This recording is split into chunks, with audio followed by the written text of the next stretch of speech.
We've been very, very, very absent-minded to the very principles that determine our success or our detriment on the physical plane. And we sit around and act like it's a mystery as to why it is that we suffer in the ways that we do and why it is that the hardships come left and right. And we've adopted these cliche statements like when it rains, it pours, or I'm pretty sure you could think of more. I try to forget them, to be honest. But one of the concepts that I love for us to grasp today and leave this interaction fully aware of together collectively, you and I both. Oh, no one, nothing. Understand, the things that you do because you think that you owe it to the people that you do it for becomes the very elements of the destructive expectations that you set on them as a result of what you've done. It wasn't free, and it's gonna cost them dearly. And the saddest part about it is you notice about yourself, or you should notice about yourself, unless you've been moving with the scales over your eyes, blindly navigating through a room, bumping into walls, and not notating what it is that led to that knot on your head this time. Every time you have connected yourself with someone who you enjoyed and you attached yourself to them, as the enjoyment shifted to expectation, as the admiration moved over into criticism and critique, which are just cute words for judgment, all of the enjoyment dried up, and it became just like the desolate place that you were running away from, because whatever you run from, you run to. Whatever you're attempting not to accomplish is exactly what's going to be your outcome. You're creating it on the way, and you're telling other people that you're doing everything in your power to not get to that outcome.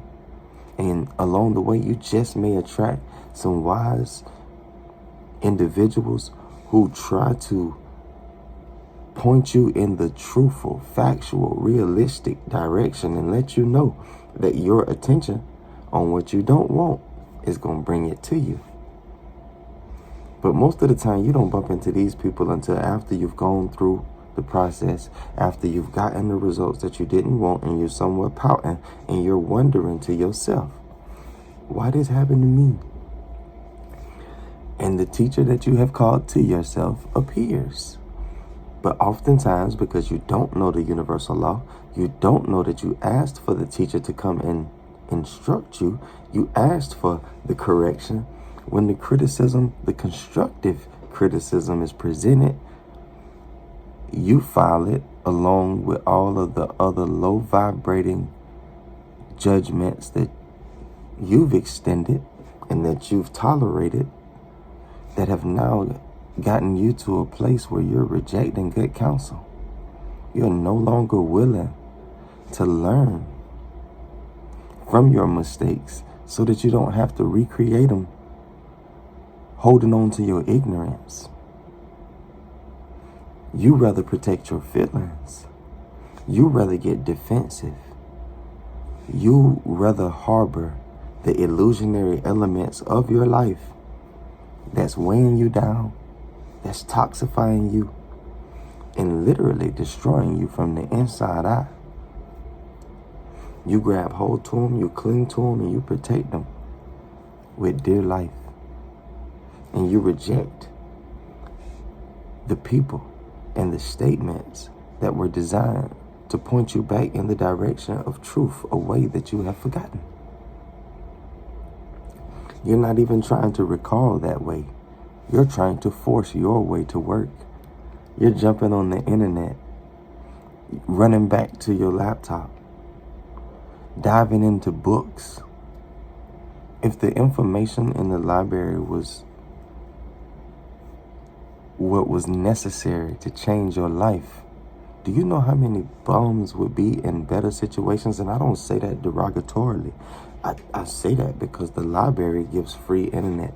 The library is free air conditioning. It's a free restroom. It's a public location where pedestrians are free to come and go as long as it's open. You don't even need a membership to go in. It's a hot spot for those who are less fortunate than others and don't have a abode. So if the library was going to change your life, you can case study that from the crib. You can look at the general population that's hitting the library daily, and you can see that the library may play a part. Information is definitely key, but it's not going to be your intellect that saves you and removes you from the perils that you have designed for yourself within yourself, unbeknownst to yourself. It's not going to be your intellect. You're not that smart. You're not smart enough to rewire universal law. You're not smart enough to redesign the universe. You're not smart enough to get the universal creator to go back in to what has been designed for eons and eons just because it's your preference, just because it's the way you like to do things. I understand that that's the way some of your relationships on this planet work, because people have decided to facilitate and cater to your dysfunction and your insecurities and your demands and your tyranny. But understand that's why you shouldn't practice such silly things. You shouldn't be a part of relationships that teach you that it is your place to dictate and determine how things work and flow for yourself and for others. That's not your place. It's not your place. It's your place to flow with the current of what has already been left in place, perfectly designed for you and I to succeed. You don't have to come up with nothing. You don't need a plan. You need to sit down. You need to stop planning. You need to stop writing down your bills. You need to stop writing down your to-do list. You need to stop looking at your responsibilities, trying to figure out what box to put it in and where's the best block of time to dedicate to it. Understand you're going to always have scheduling problems when you do silly things with your time, like sell it. You got 24 hours in the course of a day. And you've already sold 8 to 10 to 12 of the hours because you had to. You've been playing ping pong with your have-tos all your life, and it's led you to look like an inconsistent, double-minded, unstable creature of habit. You'll tell yourself, I have to go to work because I have to pay my bills. I have to be home because I have to raise my kids. I have to go to work because I have to make money to take care of my kids. But you didn't have to lay down and make them. That was a choice. And now that you made a free will choice, you want to act like you're locked inside of a system of operation that you chose. But you start the story chapters into the book and pretend that you're inside of some confinement that was thrown on you. You wanted to have sex. You might have didn't want the kid, but now that the kid is here, hey, decide who you are. If you're a responsible adult who's wanting to take accountability and be there for the innocent vessel of life that is hopelessly in existence because of your decisions to pleasure your flesh, then take care of that baby. But if you've just been pretending to be an accountable adult that's wanting to take care of their responsibilities, when this child comes, don't sit here and punish this child. Don't punish the people that you made the child with. Don't punish the people around you from your last irrational, sporadic, impulsive decision. Just leave. Just go ahead and present yourself as who you are. Stop punishing people because you feel obligated, because you owe it to somebody, because you owe it to the only person that you owe is yourself. You get it in your head that this is who you are, and because this is who you are, this is what you must do.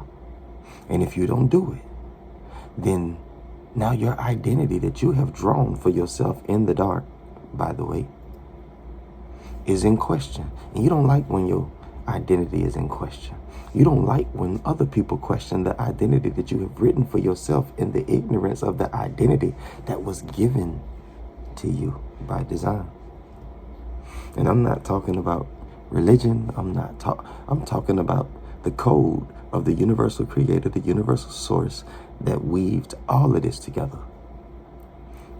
Forget the name, forget the empire, forget the Vatican, forget the Catholic Church that told the story, forget the Bhagavad Gita, forget all of that. I'm talking about before the story was told. I'm talking about what genuinely took place. You were designed for greatness. The truth was embedded in you. There is a recollection when you come into contact with information that you didn't even know you knew. That's truthful. There's a lack of ease that is provided for you when you have eliminated yourself of suspicion and judgment, and you merely observe what other people are presenting with an open mind and a kind heart. Your feelings, like every other illusion, don't submit to truth. So when you're presented factual information, when you're presented a realistic revelation, and your response is, I get what you're saying, but I just don't feel. The minute that you hear I and feel or I don't feel, just go ahead and zip it up. Just go ahead. Just be quiet. Because you know that this that other thing. This that last language. This is the language that we need to forget so that we can recall the language that we were designed for. This is the language that was native to us, not natural. This is the excuse that was presented to us. Rolled out, given to us. You defend yourself from any attack. But words, especially factual words, are not an attack. They're edifying. And you do not attack those who are trying to edify you. You don't attack those who are trying to increase and enhance and progress and develop you. That's not how you grow. That's how you find yourself isolated. But let you tell it, you're isolated because that's the way things go when you developing and progressing down the path of truth. Says who? Besides that last YouTube video that you watched, or besides your interpretation of a biblical text that has been tampered with and rewritten by untrustworthy people. Who? Who told you that isolation was something that the universal source of connection and of the collective utilized or needed to teach you how to be who you were designed to be? You were designed. You were created whole. There is nothing that you need to add to yourself. You need to recall. You need to remember. You need awareness of self. You don't need to recreate self. You've been recreating yourself almost daily, and it's got you about to lose your mind. It's got not only you confused and conflicted about who you are, it has those around you just as confused and conflicted about who you are, because you're always shifting. But when you shift, you are always justified. Let you tell it, because you got an explanation for every shift. But the explanation is simply the tool that keeps you playing the fool. Start eating them explanations and just receiving the criticism and going inward with the inner teacher and allowing for your internal guidance to determine for you what you've been determining for yourself. And that's whether there's any truth to the basis of the critiques that are coming your way. Everybody is not being malicious. Everybody is not being judgmental. Some people are just being factual. Some people are genuinely trying to tell you that things that you do are hurtful. Things that you do are not pleasurable. Things that you do don't present you in the best light or don't align with the way you explain yourself to be. And if you're going to be out here making people listen to you explain how you are, then you shouldn't be too big or too proud or too egotistical or too intelligent or too articulate or too busy or too smart to listen to people tell you the truth of your presentation. It's important to know that life is not a game, because games are competitions, and competition and comparison is the thief of all joy. And you were placed here, you were sent here so that you can be an extension of the joy that you are full of. You were placed here so that the creativity and the abundance that flows through you by design, by creation, can be extended to those around you who are still in the darkness. You were sent here to be the light switch. You were sent here to be the light that turns on when the switch is hit. You were sent here to be, period. Stop trying to figure out what it is that you're supposed to be doing. You're supposed to be being. Being what? Being everything that you were created to be. And what is that? You were created an extension of the Creator himself.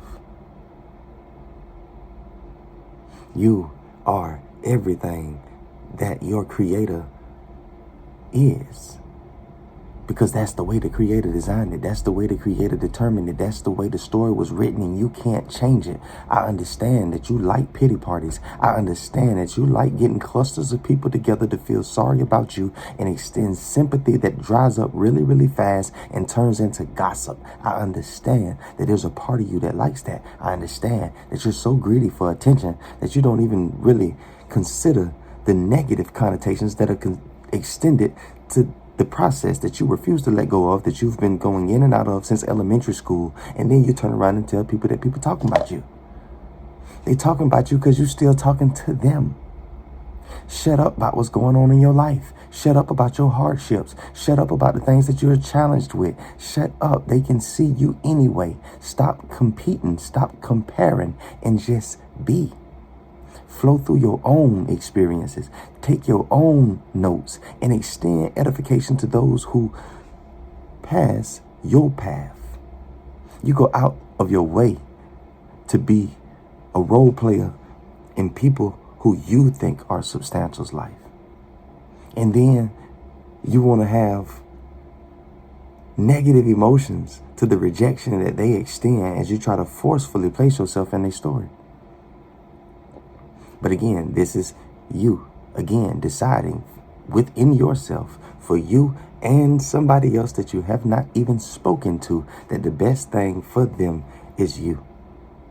And you run from you. You sleep with the TV on. You pick up the telephone and call somebody every time you in your car so that you don't have to be alone. You can't ride down the road and not listen to music without feeling like a maniac or a psychopath, because you are running from yourself, as you still simultaneously see yourself as someone else's solution. Nah, that's not how it go. That's how we've made it, but that's not the way it was written. And as long as we are more fixated on the way we have made it, we'll continue to have a hard time flowing through the natural presentation of the physical experience that was extended from our spiritual origins.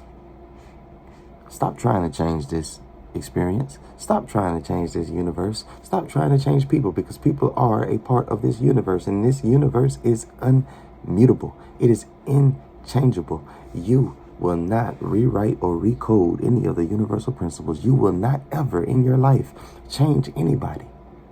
Your words may stimulate people to make adjustments to themselves, but whatever is changed around you will be because of a secondary consequence of that person making a decision for themselves. The same way you have always decided whether you were going to submit to a request or reject it and see it as something that you could step over.